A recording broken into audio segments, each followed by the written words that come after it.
Hello, and welcome to another of my series of conversations. My name is John Cornicello, and I'm going live on Mondays and Thursdays at 10 Pacific and 1 Eastern. Corinne Olivecchios was scheduled to be my guest on Thursday, but she's getting a new studio space, and we need to postpone that conversation. So I'm working on getting a new guest for Thursday. Please check my social media over the next couple of days for an update. Today, my guest is photographer Kevin Raber, and he's going to talk about himself and his projects such as Photo PXL. So let me turn things over to Kevin to introduce himself. Thanks very much, John, and appreciate you inviting me to do a little talk here. And to all the viewers so far that are there, I can talk, so we could go for a few hours. I mean, I've been doing this all my life. So let me give you a quick background about who I am and where I've been in photography and what I've done. And then I'll kind of take us up to where I am today and show you some of the things that I'm doing. First off, I'm 67 years old. I consider that, I feel young, so don't, I might be got the numbers, but it's not slowing me down too much.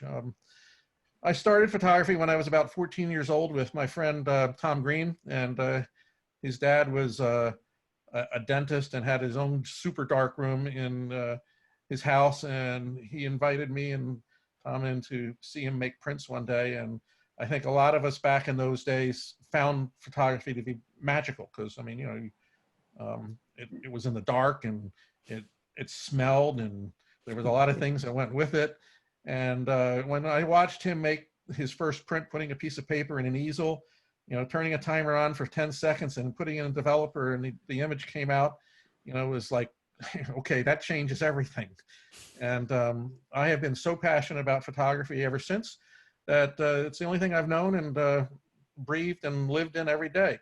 And it's been very good to me. Back in the high school days, it was a good way to get dates. I would take pictures of girls that were cute and then bring a 5x7 print in. And next thing you know, I was asking them out. I was actually, for a nerdy kind of guy, doing a lot better than many of the football players and jocks were doing. Unfortunately, I went to an all-boys high school, so I didn't have that part. Anyway, those were some fun days. And then I sold my first tennis picture. It was a sports event that I photographed and sold it to the local newspaper. And then I found out I could make $10 a print every time I sold it to the newspaper.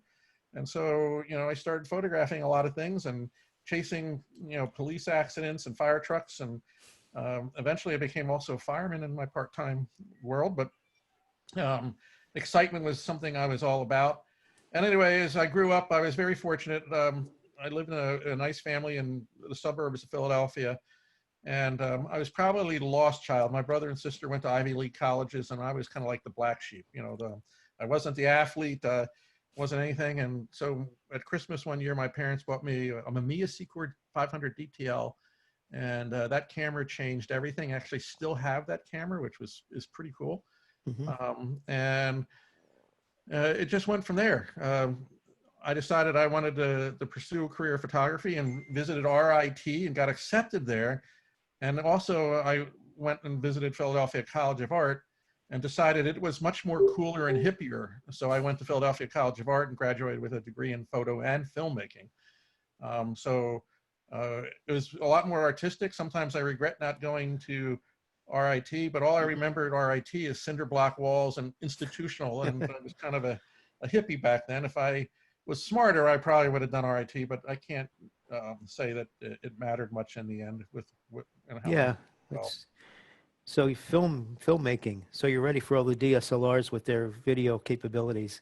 We should have a whole discussion on that because I'm writing an article on it right now that, what is it with cameras today? Why do they make such an emphasis to 90% of the people that use these cameras about the video capabilities when photography is really what most of us end up doing? I don't know how I mean, we all dabble in the video probably, and I got two video guys that work for me, and they would prefer that I don't touch and turn video on, much less try to even edit it. So I got a good team behind me working with that content. Anyway, we can talk about that as another topic because I think camera design and where we're going and cameras and everything is pretty good.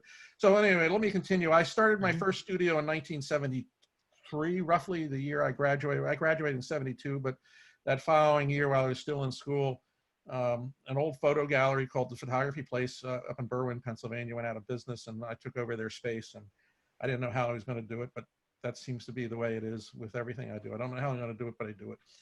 And so I had a studio, and it was pretty cool. And I was going to school and taking pictures, and we were doing portraits and weddings early on, and then started doing commercial work. And then one day I was at a Rotary meeting, and of course back then you got paid to take pictures, so it was a lot of fun. And at a Rotary meeting, I met a guy, Ben Taylor, and he had a company very much like these catalog companies that are around, Harriet Carter and those kind of companies. And he had one called Taylor Gifts. It was a 96-page catalog with 6 pictures per page. And he asked if I could do this catalog for him. And I said, well, of course I can. I didn't have damn shit to be able to do that. And I remember the day the tractor trailer pulled up into our driveway at my home and started unloading pallets, and my mom just freaked out. And so we started doing catalogs, and then that turned out to be a very big part of our business. And I also had like a portrait division and a commercial division. And at one point we had up 23 people in 6 bays, and we were just really busy doing cool stuff. But it was boring stuff, tabletop product work. But I ended up doing some annual report work, and then into some really interesting commercial work. A lot of it was on location. I preferred location more than the studio, even though we had a great studio to shoot in. So, my business grew and grew. And of course, I remember going home one day telling my dad that I had done $250,000 gross. I was probably 20, 21. And I thought I was like living the rich life. And he looked out, and my dad was a VP of General Electric. He had a very distinguished career in missile defense kind of side of things.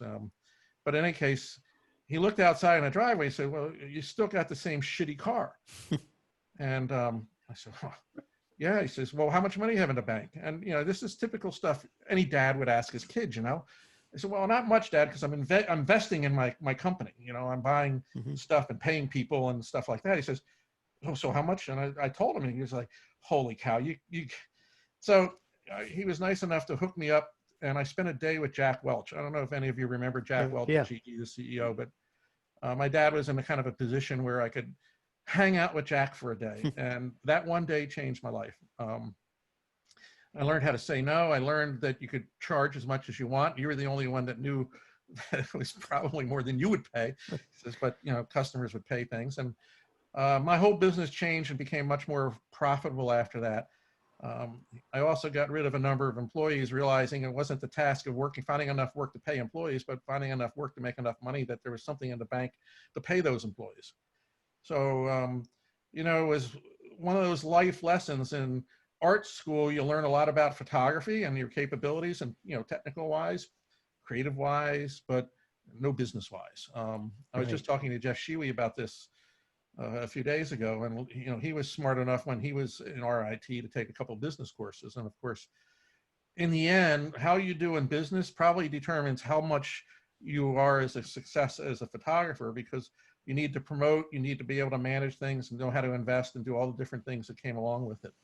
Anyway, let's fast forward. I had apprenticeships. I had a lot of cool corporate clients. I had some jobs that were just incredible. In 1976, Sun Oil gave me a bus pass, a Greyhound bus pass, and paid my day fee and sent me out for 30 days on a Greyhound bus to take pictures that would be used in a coffee table book for the bicentennial. And that was one of the most fun assignments I've had. But when I was doing annual report work, I could be in a submarine 900 feet underwater one week, and in a coal mine, 900 feet underground the following week, doing some really cool stuff. So it was always a fun stuff, and it was always interesting. I one time built a pile of coal in my studio, and this coal had that beautiful lighting. So if you lit it with a big flat light, it kind of had this nice reflective quality to it. I think, as Trump calls it, it's clean coal because we washed it and everything. But anyway, we put a miner's helmet on top of the pile to symbolize coal mining. And, that was the art director's choice. And I remember a week later, they came back and said, we have to do that shot over again. I said, I thought that's the picture you wanted. He said, well, we took it to the board and, kind of previewed the images, and they thought it looked like a coal miner in a coal mine collapse. So we have to change it. So funny things like that would happen along the way in those kind of assignments. In 1985, I think it was, the Macintosh computer came out, And I was fascinated with that computer. I knew that was going to change things. So I started a software company called Studio Information Systems and started writing software for photography studios on how to use a computer, calendaring and management-based, database management and stuff like that. So I had another side company going at that point. And then roughly in trying to go back now, 1989, 90, I photographed a portrait of a venture capitalist. And while I'm taking his picture, he said to me, he said, would you be interested in selling your business? I go, well, never thought of it. How many of us think about selling our photography business? How do you sell a photography business? And he had a client that wanted to buy a photography studio, and we were doing pretty good, so it was probably a nice sale. So several months later, we ended up negotiating everything, and I basically didn't have a job, but had a pocket full of money. And so I sold the studio and was off to try to figure out what to do next. 2 months after that, the same guy found a buyer for my software company and was going to take all the software I wrote and that I actually wrote for photography studios, turn it into a vertical market kind of package for a variety of things like hairdresser studios and dentists and things like that. And so I sold that company also. So I was doing pretty good, but didn't have a job. So I was doing about $200,000 a year in business with a color lab called Burrell Color. And, I went in and see the CEO and kind of said, I sold the company and they're going to stay with you. And I don't know what I'm going to do. And he was telling me, his woes. He had 16 salespeople and, they would go out and bring in new clients, but they weren't making any more money because they were losing clients at the same time. And this is where, if I ever need to encourage everybody to do something, and I have a tendency to open my mouth and say things that I really wasn't qualified to say, but I said, your problem, I'm talking to this guy that runs this big color lab, says, you're not growing your customers. So if you grew your customers, you wouldn't need to look for new customers. Sounds pretty logical, doesn't it? And so he said, well, what do you mean? And we spent a day talking about it. And he said, look, I'll tell you what, if you think you're so good, I'll give you Pennsylvania and New York and see what you can do with it. So for a year, I was a lab rep, and I basically showed photographers how to answer the phone properly, sell more, take more, and make more money, make more sales for them, which was good, but it also made more sales for the lab, which was good. And actually, without having to grow the customer base, I was able to grow the the sales by about 20 some odd %. And eventually he invited me to come work as a business development manager and sales manager, and did a lot of things. But halfway through my career there, which was 10 years, he called me and this other guy into the office and handed a $500,000 check to us and said, I want you to take this company digital. Now, we had 9 color labs and a supply house as part of the chain. And so we were to try to figure out how to take all the digital technology, which was beginning to emerge, and develop a system that would automate a color lab. And that consisted of scanning customers' film when it came in, and we would hold that film and send them a CD with their images on it. We developed software that they would put that CD in their computer and then sell the images. They could crop the images. We found a way to do the proportioning. And then when the images came back, our system would automatically take the roll of films, or 6 rolls of film or whatever that was, usually in 120, but 35 too, and 70 millimeter. And we put it back on a high-res scanner, rescan it, would go into the system, and we had CGI indie machines that we used for high-end retouching. And then we had film writers that would actually write a new negative, and then we would put it back into the traditional process. So it was a hybrid digital system. And eventually it evolved into printing on CRT printers, LED printers, and laser printers. So we kind of pioneered all that stuff. And we built some really fascinating automations, and we worked with a lot of really cool cutting edge people that were doing printing and early stuff at that time. Got to meet Thomas, Noel, and a lot of other people. Worked really hard with Kodak. Kodak was doing some amazing things. And here's the sad story about Kodak is they had a lot of things in the labs that they should actually own this photography industry right now. They were doing things that nobody else was doing, and they had the opportunity to own the mountain, and their management could not see their way out of being a consumable company. Luckily, Fuji kind of figured it out. And, that's a whole story in itself that'll be going down in business history books for a long time on, what Kodak did to basically, lose one of the premier positions in business. So anyway, I had made, we had a Lightjet 5000 at the time, which was one of the very first laser printers. And this guy sent these files in and had me make prints, and we made 50 by 50 inch prints of them. And they were spectacular. I mean, I'm talking, wow, what is this? And so I called him up, and, they weren't done on scans or anything else, because I could almost tell you at that time, looking at a file, what scanner it was done on, because there were artifacts and all sorts of crazy stuff going on. Nothing was really quite perfect, but these were fantastic. And it turns out, he said, well, I used a camera. I shot it with a new camera called the Light Phase, and it was made by Phase One. Well, that was back in the Star Wars day. I figured, oh man, Light Phase, they're talking some magic stuff here. So in any case, I contacted Phase One, and they wanted to see these prints. So they came out, and through a whole bunch of, a couple months of talking, they made me an unbelievable job offer, and I went to work at Phase One, and it was kind of timing was right, because the owner of the Color Lab sold it to Kodak, and Kodak ran it into the ground. It's a whole nother story. Once again, the Kodak It story. sounds like the Xerox Palo Alto Research Center story. A lot of crazy stuff happens. I mean, and I think that's why, as just human beings, and especially photographers, we really have to have the ability to adapt and change, because the technology was changing. I mean, how many of us that were shooting back in the 80s would have thought that we would be shooting with high-res cameras with better quality and better printing capabilities, and doing it without a negative or a slide? It's pretty phenomenal when you think about it. So anyway, I ended up going to work with Phase One, and I was there for 13 years as the vice president.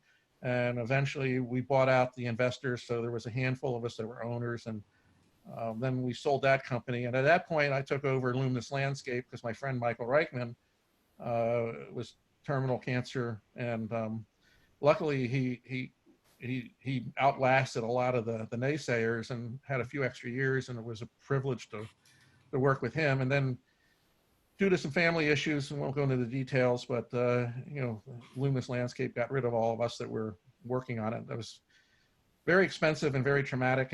But rather than throw the whole thing away, I spent some time reflecting, and I really enjoyed doing things that I could share: photography stories, articles, and teaching.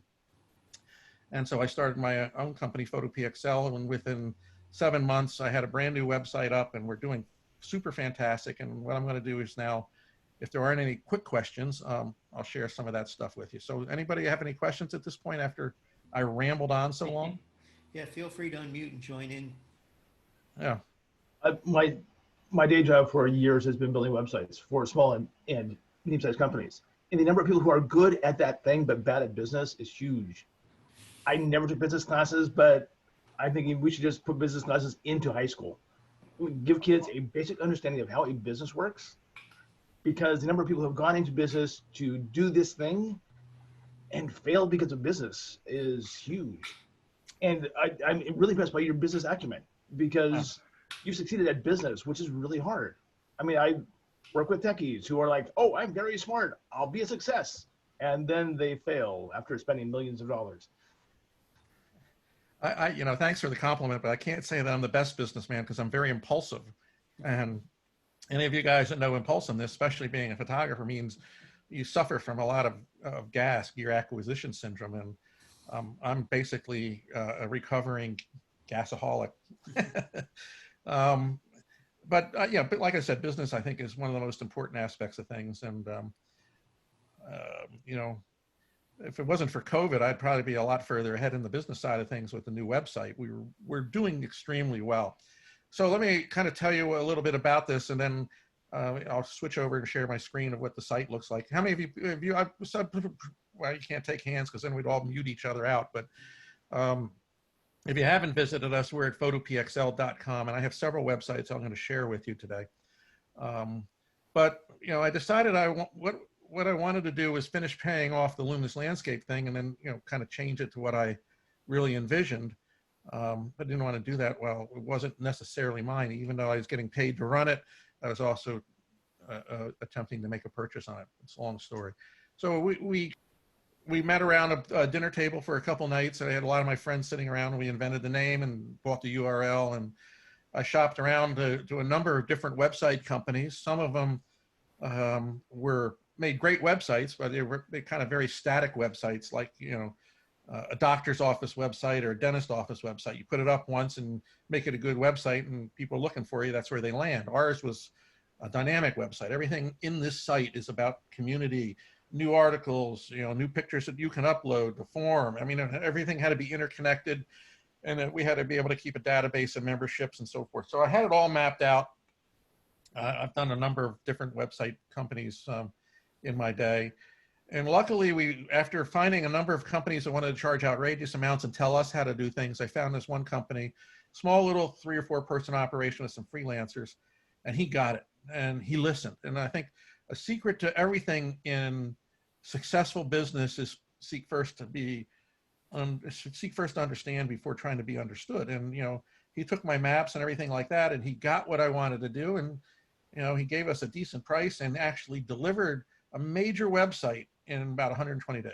It was freaking phenomenal.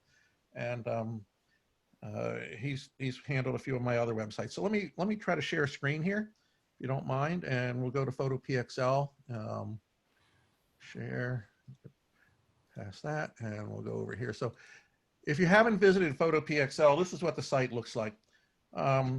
You can join at no charge and basically become a member, and that gives you the ability to do posting in the forum and posting in the community page and so forth.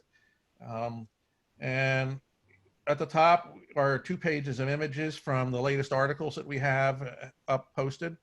And of course, you can go down here and see the latest articles. You can always go to latest articles. You can go to the recent videos, and you'll go to different aspects of things. You can view all articles, and then you can view them in the categories. So if you want to take a look at what's been reviewed, or columns by regular writers, or those with videos, or just miscellaneous, you can find them all right there. So we made the site easy to get into and find things very quickly. And we also have an articles page, and this is kind of very old-fashioned kind of website, but, you know, you'll see in my other 2 websites they're a little more contemporary. But by doing it this way, it made it very easy for people to see things, find things, and look at things. You can see here's John's program when I was doing that. Here's a video of meeting the PhotoPXL team. And, you know, this is a pretty good article. This is typical of the articles we do. This one's by Brad Drew.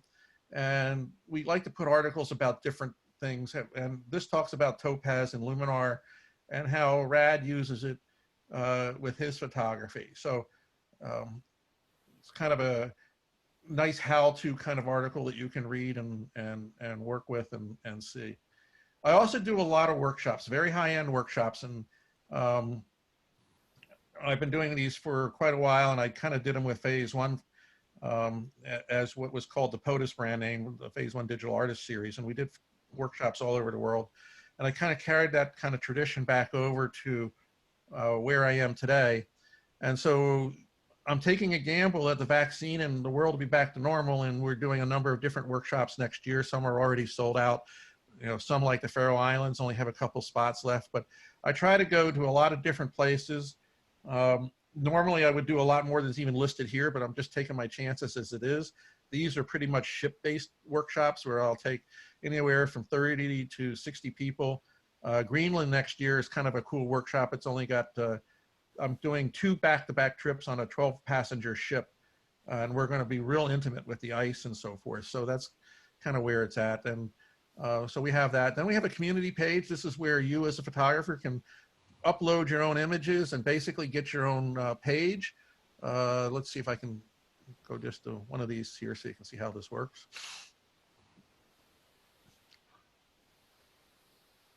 Hang on, it's coming, I think. There we go. So if you're a photographer, you can basically upload your own images, and you can, you know, scan what images you have in the database, basically make your own website. And You can see more of the images down here, and you can comment, see the technical information that's there. So any member can post up articles or their images and feedback from other photographers on what they're doing and so forth. So that's kind of a fun thing. And you can separate it by newest, most popular, and top rated. The daily PXL is over here. Then we have groups, and then you can see where the members are all listed down here. So you can communicate with anybody in the system. We have a store, which right now doesn't have a lot in it, but we'll have a ton of stuff very shortly, not to mention downloadable books and videos and courses. So we're working on that as one of the new phases.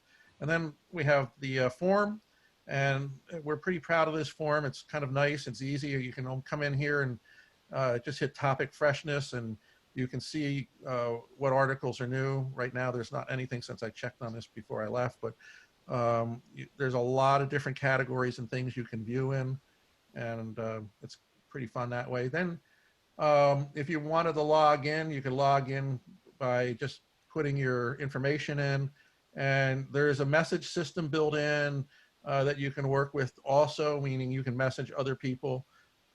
We have a Facebook page, Twitter account, Instagram account, an RSS feed, and of course our YouTube page, which I'm going to show you now. So this is what our website's about. We got a lot of traffic. Considering we're only a year old, we're above, as far as ratings go, a lot of photographer websites that have been around for a long time. But I think I was fortunate enough to bring a pretty large audience with me when I moved over to this new site. We also have a YouTube channel, which still has a ways to go to grow, but you can see we've got a bunch of different content up here. Some really fun stuff. For example, if you want to see some really good things in here, the Antarctica stuff is quite some spectacular stuff. And we make some really classy videos. I don't know if you're seeing that well, but hopefully you are. But you can come back to it and look back at it. So we have some really fun content to look at as far as that goes. I love traveling the planet. There's too many people that wait till they're too old to be able to do the traveling, and as a result, they probably don't experience a lot of things that they wanted to because they just aren't there. I've been very fortunate in my life to go anywhere in this planet I wanted to go, that unless there was places I didn't want to go. Antarctica and the polar regions are probably my favorite places. So I spend a lot of time.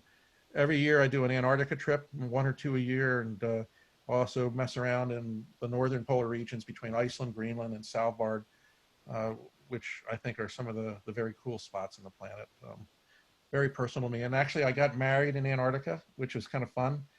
I'm on my second marriage. I was a single dad for a while, kind of helping raise my kids, and there was a lot of fun doing that. But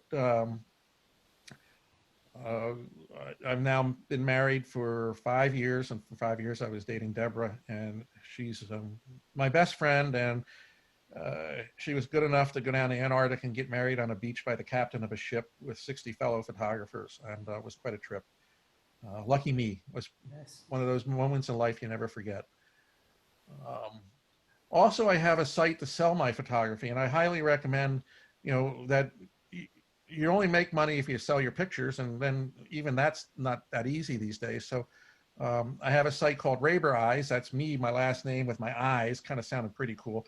And that came from getting a reputation of playing too much with sliders at one point. And people used to say, hey, it must have been Raber Eyes, I-Z-E. And then I said, well, if you sound it right as Raber Eyes, why don't I spell it E-Y-E-S and make a domain and website out of it, which is what I did. So this is where you can go and you can buy pictures. You can click on a category and be presented with an image. Click on the image. And then you can start a whole process of what you want to print it on, what kind of frames you want, mat boards and so forth, and different sizes. And it's pretty easy process. It's not making me rich at this point, but if I promote it a little bit more, which unfortunately I'm lacking the time, it could do quite well for us. So we have a lot of fun with this little website, and I've got a lot of images that are sitting on my drive that have to be uploaded and categorized. So I'll be doing that sometime very soon. So anyway, that's Raber Eyes. Then I have the Rockhopper Workshops. This is, oh, wait a minute. This is not Rockhopper Workshops. This is Rockhopper Workshops on Facebook. I have 3 Facebook channels. The Kevin Raber channel, which every day I try to post a new image to. And this is a shot that I just put up of Faroe Islands. It's quite the place. So I try to do a new image every day. That's one of Iceland. It's Death Valley, Scotty's Castle. And my articles go up here. Here's one I did in Alaska. So I also have, obviously, here, Rockhopper Workshops has its own Facebook page, and so does PhotoPXL. And then I have my Instagram page. And let me go to the other page. So this looks like a lot of stuff. Somehow or other, I kind of keep it all running okay. And then I have my personal page. This is kevinraber.com, and this is where I put personal pictures and tell little stories about them. And you can click on any one of the images you see up here, and you can go to the image. There's a little story. You can leave comments, and you can go all the way back in time. And if you want to go to July 2015 and see what's there, this is some of the stuff. So I've been trying real hard to do some really interesting things. These images you're seeing here was from a whole series I did with an iPhone called Being Square, Seeing Double. It was my experiment to see if I could do a gallery exhibit shot entirely on iPhone and sell the images. And so I used a program called Hipstamatic and figured out a way to do this unique style. And for a couple of years, went around photographing with that, and then made 1722 prints, put them in a gallery, and it was amazing. What's amazing, and this is, I think, something very important for all of us to consider as we're looking at all this stuff, is that when I did this, nobody asked what it was taken with. And this is kind of the funny part of where we are in business today is it's more important for us as photographers to ask each other, how'd you shoot that? What lenses did you use? What camera did you use? And thinking that cameras can make the difference and make you a better photographer. They're tools, is a Craftsman hammer any better than a Stanley hammer? And does it really matter what hammer you bang the nail in with, if you know what I'm saying? I'm being metaphorical, but the point was, people weren't taking what you could do with an iPhone seriously, and thus not doing some really cool things that they could do, I think. And so every time I was out doing a major shoot with my big boy camera, I shot with the Hipstamatic and ended up making prints and exhibit, and they sold really well. Very different kind of images, and I was pretty successful with those. And that takes me to another point too, just so you guys can understand a little bit. I am always working. I mean, photography is, like I said, what I do. So we're in my office here. Over here is what I run the website on. And then over here is my iMac with all sorts of big external drives back here. And they're also duplicated down at my studio gallery, which is in downtown Indianapolis. And let me show you what that place looks like. Give me 1 second to get that up, and I'll give you a quick tour. While I was doing that, does anyone have questions or comments? Nope. I don't know. That's a good sign. It's a quiet crowd. Okay. Well, let me go up here. Okay. One of the things that I must say too is I believe that you always should have a camera with you. Jay Maisel, who I'm sure all of you have known, was probably the guy that convinced me that of more than anybody else. Always have a camera with you. And I've got family down in Naples, and this past fall I was doing South Carolina to Florida back home trip. And I went to the beach at Naples and I had my camera, and I was photographing and trying just to get a nice sunset shot. why, there we go. Sunset shot like this. Sunset? Sunset? So I was just, because they have a pier there and it's really pretty and the sun's going down and the birds are flying around. And then, I can kind of go into different apps and make it even more of a fun picture if I wanted to.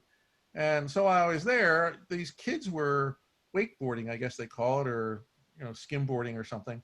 And I had my Sony with me, and it's getting really dark. I think this was the A7R4.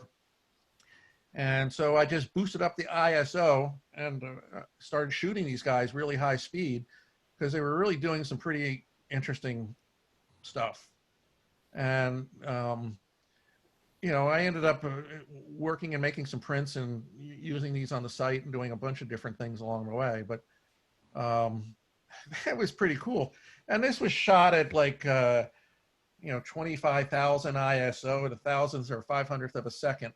My typical way of shooting when I'm shooting something like this is set the ISO on automatic, set the shutter speed for what I think I need, and figure out what's the best f-stop to use. Probably this was probably around 5.6 or something, and just go ahead and shoot. So this was kind of just spur of the moment pictures, and the Sony does such a good job at autofocus and low noise ISO and high ISO capabilities that it's almost to the point where I can just trust it now.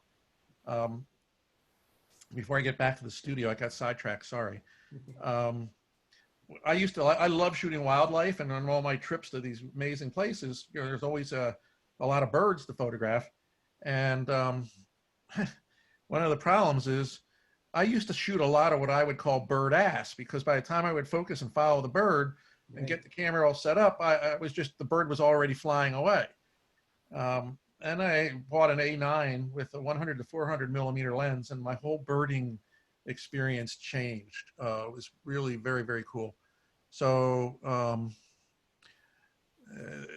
that Sony, I just became very loyal to the Sony brand. Let me find my studio shots here. Hang on a second.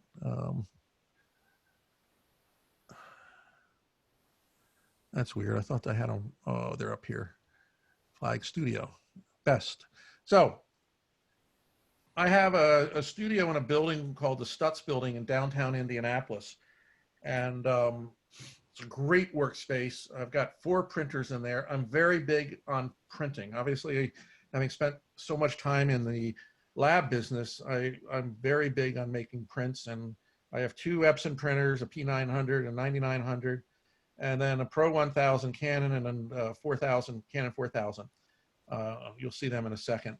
And this is just about 1,000-foot square space, pay very little rent on it.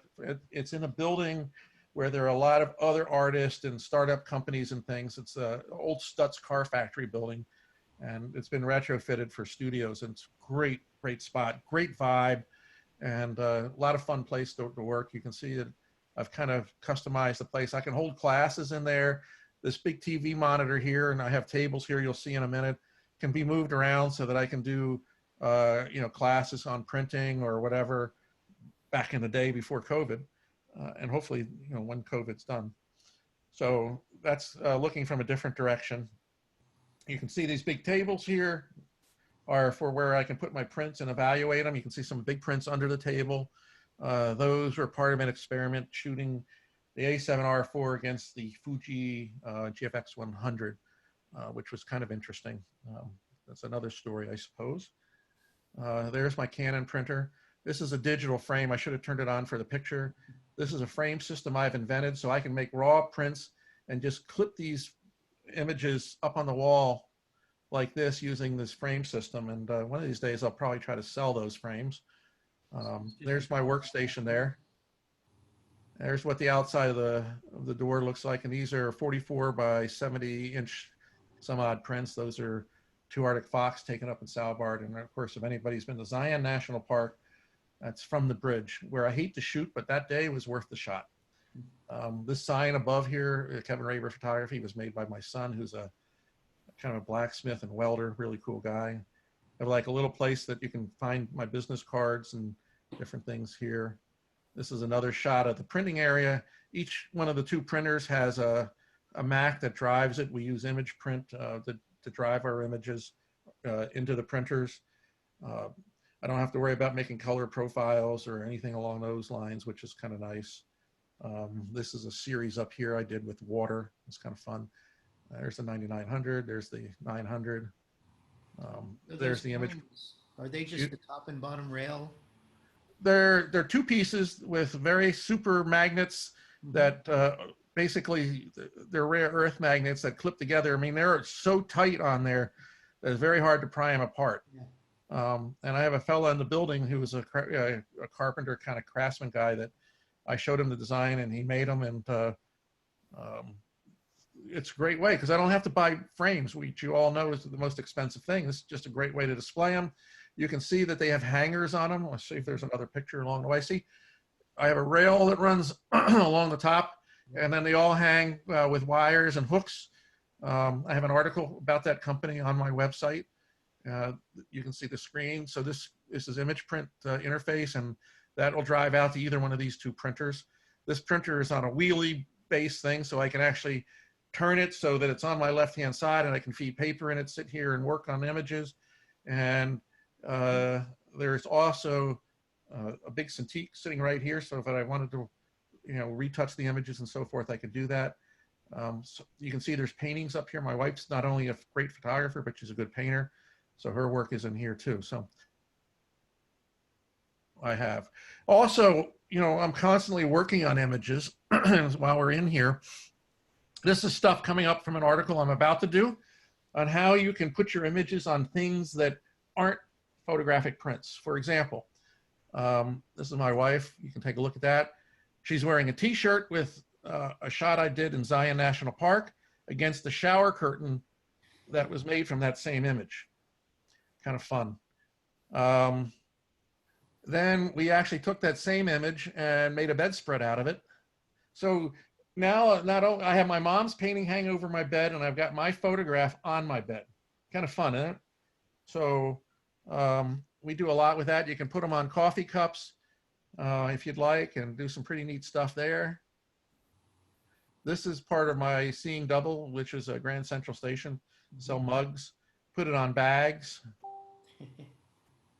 There's a pillow made with one of those double exposure shots that sit on our couch. There's the one that you can actually see the curtain, a shower curtain, how it's put there.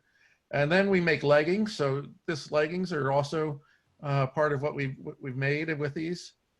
Pretty cool. So the thing I'm saying is that so many ways you can share your photography and do things with. And of course, for me, sharing things is really important. So I actually have an area which I can go into this, and this is what I share my images on. So these are images ready to be shared on Instagram or anything else, anywhere from, landscape images to Second Beach, Iceland, Australia, windsurfing. So, I put images that I like up here that eventually might make it to social media. And then with my morning coffee, I decide what I'm going to post, and I try to post an image into Facebook and stuff every day if I can. There's the beautiful Palouse. That was New Zealand. My wife's kind of crazy, Scotland. So I'm always got a bank of images ready to go. I mean, I actually have a couple of these. So here's another set ready to go. So as I find fun images, I put them up here. So I'm always sharing my photography, doing what I can, this Patagonia area, Greenland, or not Greenland, Iceland. This is South Georgia Island. There's going to be a very bad day for a penguin there. But that's a leopard seal chasing a penguin, and he never killed it, he just played with it. But I've had the opportunity to visit these remarkable places, and do a lot of different photography things. So these are all just sitting out here. I just found a chair in the middle of Iceland, had to get a portrait done in it. Of course. And, I'm always playing. I love geometry and architecture, so I'm playing there a lot, looking at different things. There's a windmill farm done with multiple exposures, peeling paint, all sorts of crazy stuff. Okay, so anyway, that's I mean, I'll turn the screen off, and if anybody wants to ask questions or anything along that line, I know we had an hour to do this. Throw it open. Talk to me. I've talked enough. Well, So I agree about carrying a camera with you everywhere. Personally, some time back, I found it kind of burdensome to like always carry a 5D Mark III with me. And so I keep sizing down. What do you prefer to carry? I always have, okay. First off, I always got my iPhone, and don't underestimate the power of that iPhone is what I have to say. So, you know, the iPhone, no matter what, anywhere, you know, is always with me, even if I'm taking and walking the dog. So kind of funny what you find sometimes. I have a cool article coming up real soon on, let me see if I can find it here. This. So this is my my Go kit. This sits in the, I have a Jeep Gladiator, and there's a compartment in the back you want to share? which I can secure. So this is the Fuji X100T, whatever the latest one is. It sits in a little bag with several batteries and a bottle of water, and I can take that out. So like if I'm even at a restaurant, and it's any kind of a restaurant, I can throw that little camera over my shoulder. And I use Peak Design straps, and I have a wrist strap also. So that's the other camera that's always within reach. Did you mean If I know I'm going to get serious, I have a Fuji X Pro 3, which I sometimes load up if I know I'm going to go do street photography. But this is a great little camera. You know, it's one that can, you know. we're not seeing a share. Oh, I'm sorry. Holy shit. So, hang on. Let me get back to that.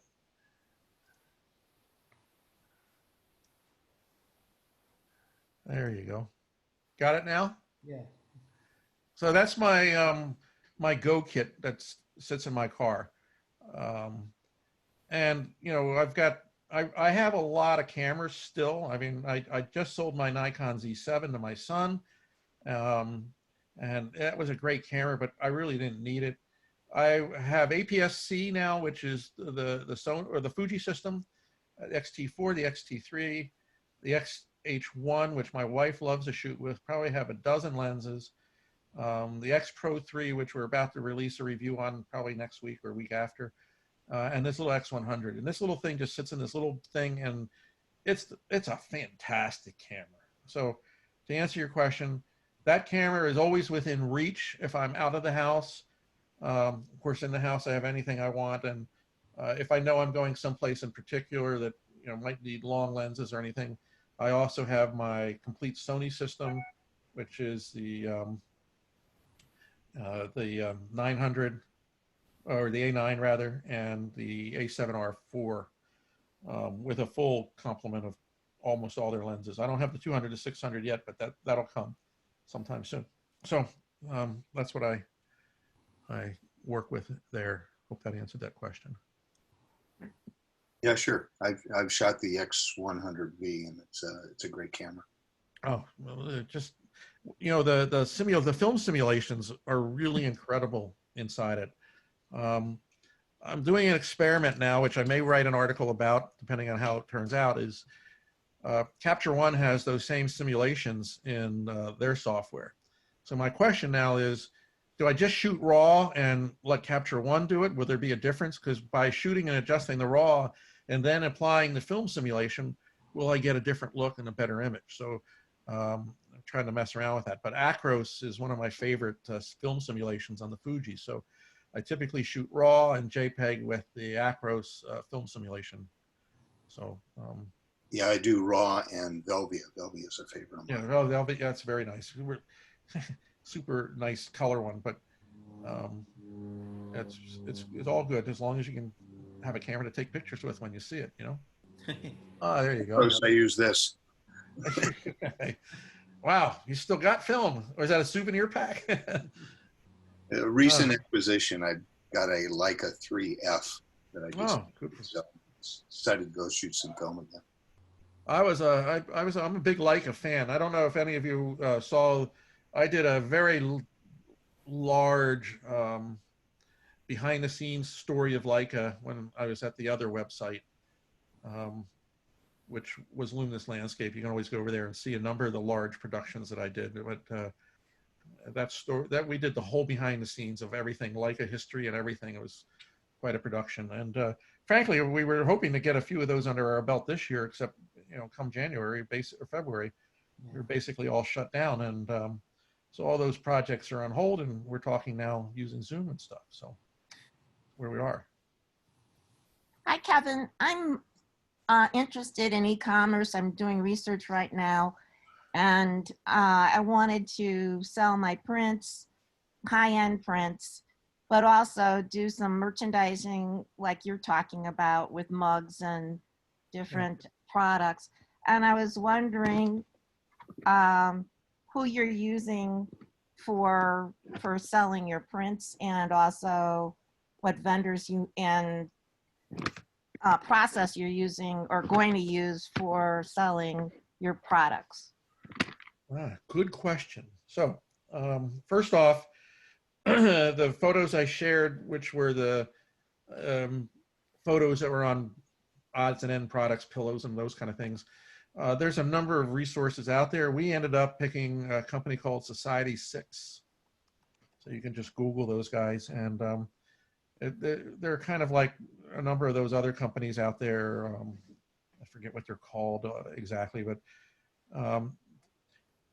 Society 6 just had nice products, good quality after a couple testing that we did.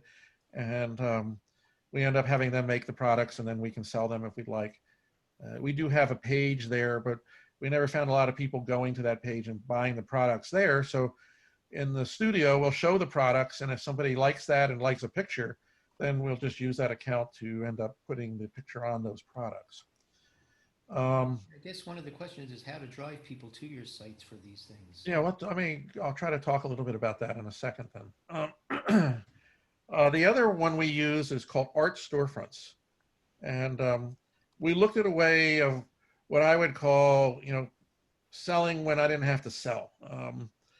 The problem I've got is I've got so many images because running workshops around the world each year and doing different things like that, you can imagine after doing it as long as I have that I've got a load of images. And you can go to the rabereyes.com and just get a glimpse of what's there.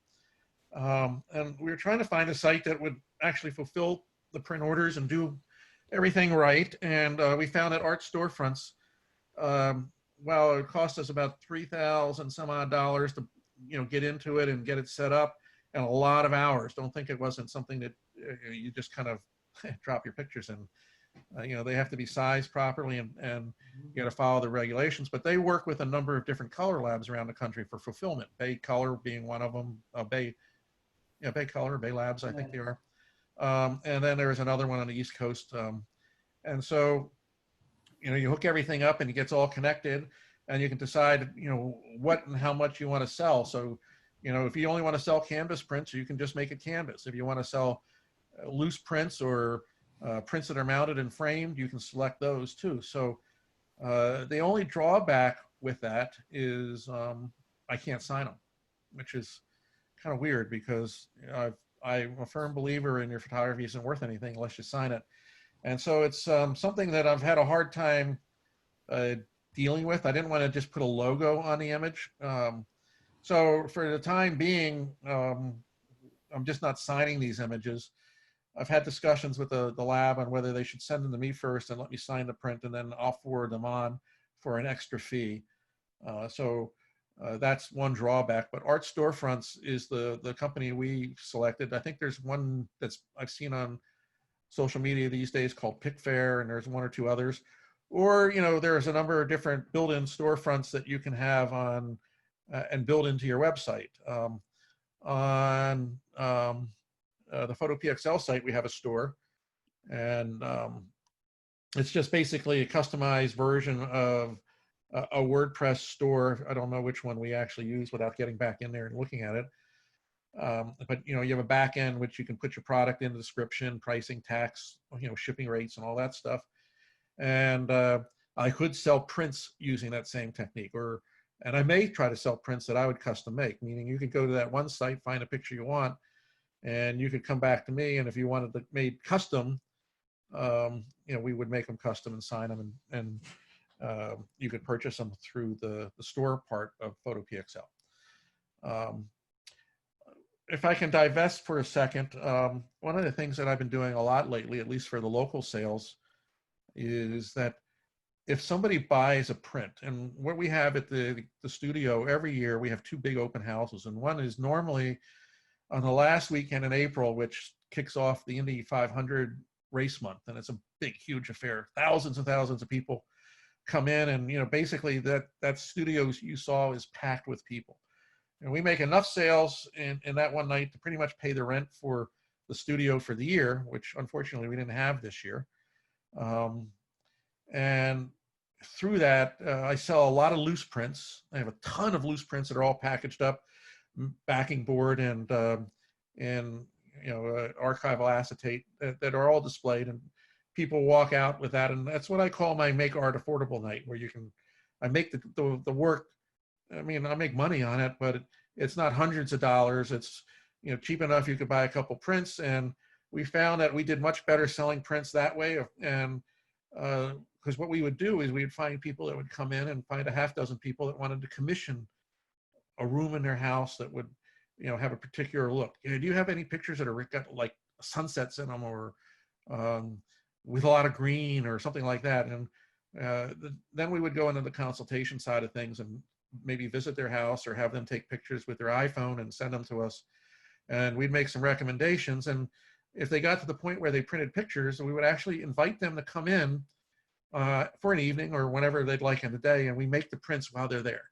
They actually watch their artwork be made, and they watch me sign it, and they watch how we do things with the software, and they get to drink a little bit of wine and cheese, and we have a great discussion, and we get to know our clients. And then they turn into best word of mouth people that you can imagine. They're always, oh wow, that's a Raber on the wall or something, and then somebody else is interested in doing that. And it's pretty much kind of like how photographers like Peter Lick and those guys make a lot too. Is Peter was fortunate enough to sell some of his images to celebrities, and the celebrities wanted something that the other celebrity had, and it just became one of those things that turned into a lucrative business. So my friend Art Wolf does something very similar.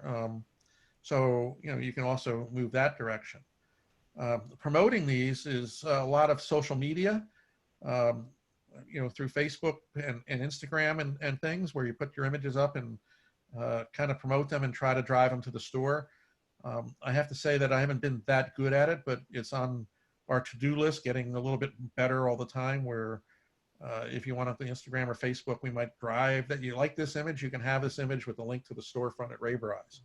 So, that's another way to do it. There's a great movie with Alec Baldwin in it many years ago, Glengarry Ross, I think it's called. And he does a sales presentation part, which is probably one of the best cinematic moments you can. You can find it on YouTube, just, Alec Baldwin, Glengarry Ross, always be closing. And if there isn't anything you can't learn, any salesman worth his weight in gold has watched that several times, because it's all about a bunch of sales guys, trying out with themselves and, always trying to be closing the sale, and, ABC, always be closing. So back in the portrait days, before people would want to lock you up for doing so, it wouldn't be unusual for me to go down the grocery store aisle and see a mom with, 2 really cute kids or something, and I'd stop and say, "This is my card. I'm a photographer, and you got like gorgeous kids, and if you ever want to have your portraits done, here's my card." And nowadays, I think they look at you a little different, but at one point it worked pretty well. So, don't be afraid to always be selling. If you go to a restaurant and there's walls on the restaurant, sell your stuff. I have a set of photo business cards I make where they're essentially a template, and I can drop any image I want in. And normally I have a pocket full of those too, with actually photographs of my art. And if I go to a store that looks interesting, or a restaurant or a beauty salon or something, or, you name them, anything, place you can hang a picture, I might volunteer to hang the picture and try to get myself out in public that way. So that's always an option. So always be selling, always be closing. Okay. Let's talking about closing. We're at about the top of the hour here. I don't know if people want to go on for a little more or if I'm here to answer any questions, open up any discussion. We can talk about cameras, film, printing. Printing is something I believe very strongly in. Obviously, you saw that. Have you seen any trends in your consumer sales over the years, or now as compared to a couple of years ago, aside from COVID? Trends. People want, or what people are interested in? Well, it's funny. I don't. I have in my gallery a lot of images I display from all locations around the world except Indianapolis itself, and I've been making it a point now to add local pictures because it tends to be on when people come in, consumer type people, meaning just visitors to the thing. They want landmark pictures of where they live. So, hearing that from a number of people. like if you lived in Seattle, I'd spend some time taking Seattle pictures, and what I've been doing now is trying to catch up on my own local pictures here in Indianapolis, and COVID being a good time where, I can certainly drive around and shoot pictures without getting on an airplane or bumping into a lot of people and so forth. So the trend is for consumers to purchase things that they're comfortable with and they see a lot, that they're just looking for something good to put in their home.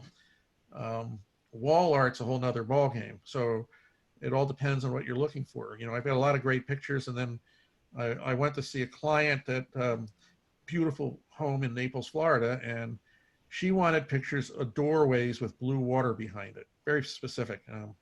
I haven't been able to fulfill that for her yet, but I intend to sooner or later because I got an idea. So sometimes you have customers that come to you that specifically ask for something. And that's why I was saying that, if I had somebody who wants to commission printing and they say, I want greens or oranges, or what do you have with lots of blue sky and stuff? Then I can go back through, my library and try to find a few images that I can sell them and show them. One of the things that I do a lot with, I have a small Epson SP400 printer. It's called a PictureMate 400. And I have a template, and it's 4x6 printer. And any image that I have, I keep trying to print out on 4x6 prints. So if you came to my studio, you'd find giant card file boxes with all these images in them, so that if somebody did say that, I could go in and find those. Let me show you how they print out. Let me see if I can find one real quick, if we can. I'm going to share my screen again. Hang with me. Where is here? And I've just got to find the folder. So one thing I also do a lot of is I carry my iPad or iPhone with me, and it's a great sales device. What you're looking at here is I use iPhoto. There's 94,000 photographs in this, and it can be rather confusing. Here we go, best of. Here we go. So what I've done is I was telling you about a template. So for example, here's a template, and I've now revised these so it doesn't have the luminouxlandscape.com logo on it. So I make these, and then these get printed on 4x6 piece of paper, so that there's always a hard copy. But I also have my iPad with me, so that if I'm in a restaurant or visiting an art show or talking to somebody, I can always get that out and show people samples of my photography from different places. So, I spend some time. I've designed up a whole action that basically takes a picture sizes it, puts a frame around it, throws a logo at the bottom, and away we go. Picture from China, Iceland, riding a roller coaster. So just about anything you can imagine is here. And of course, this is part of that seeing double stuff again along the way. And then, of course, you can pretty much zoom through these pretty quickly, so that if somebody was specific, you could kind of try to find an image and say, well, what about this one here? This is a 9-stitch. You can be blowing this baby up to any size you want, or here's some with icicles. Everything's photographable and everything is sellable.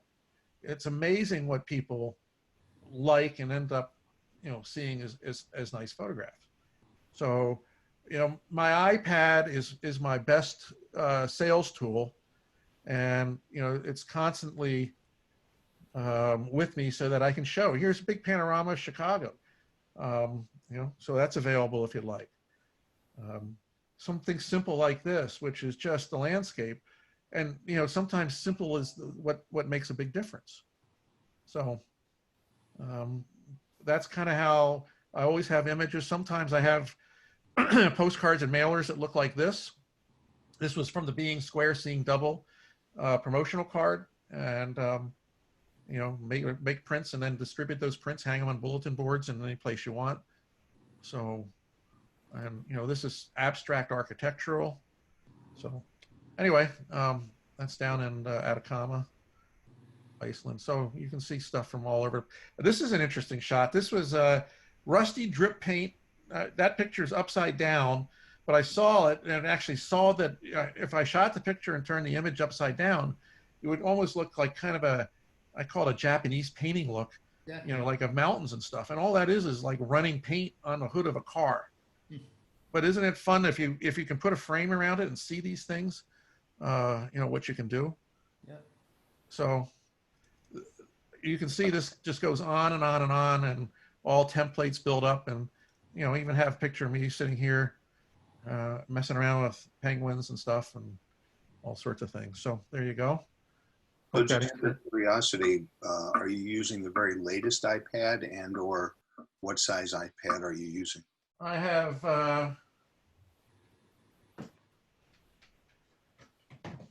both sizes. Once again, I overdo everything. So big one and small one. Small one is with me almost all the time. The big one I use for editing and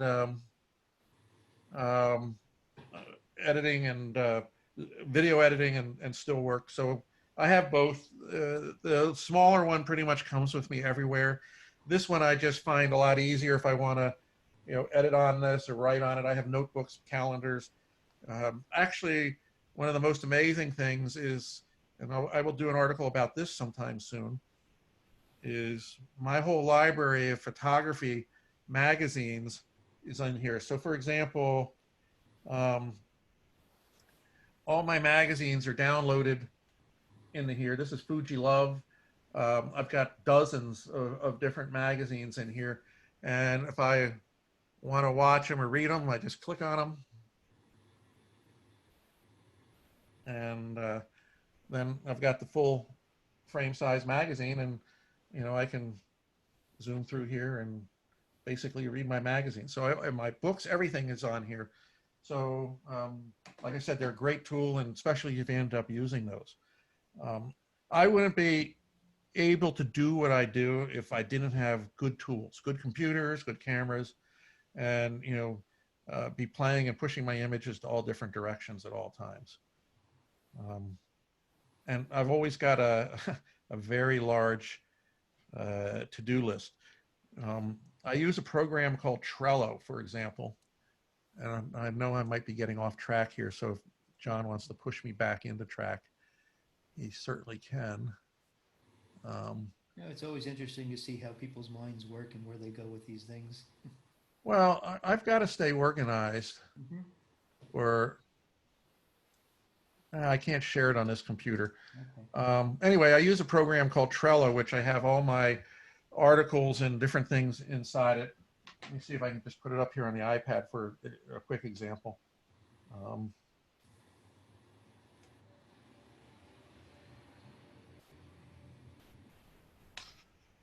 So, hang on, let me get my Zoom thing back here. Yeah, we see you holding it up. Okay, so those are all different categories with articles. These are all article ideas. This might be articles that are being written. These might be the working on now articles. So everything has a place, so they can always visit something and never try to forget it along the way. So it's pretty extensive, and I do this for the workshops, and unfortunately, I guess unless I bring it in like that, you can't really see much, but An idea of how it so anyway, is this thing. that's how I manage projects. I also have a very good task manager I use called Todoodle, and I have to be anal about this stuff. Otherwise, I just can't do what I do. So if you look around my office, somewhat looks disorganized, but it really is, organized chaos. So I always know where stuff is. Yours looks neat. You should see. Really? That's being Oh, very yeah. complimentary. Yeah, I don't believe you're a photographer. Everything is much too pristine. That's nice of you. Very cool. So- Well, thank you all. I think this has been great. Get to see Photo PXL and all your other projects. And Thanks, I've got John. good ideas about trying to sell prints and things like that. So hopefully we get to put some Yeah, it's to work. photography is what you make of it, And oh, I see my son's online. Hey, Kev, how are you? So Kevin's there he muted. is. I don't know if Yeah, he's muted. Are you even listening to me, Kev? I have been listening. Your dad's talking.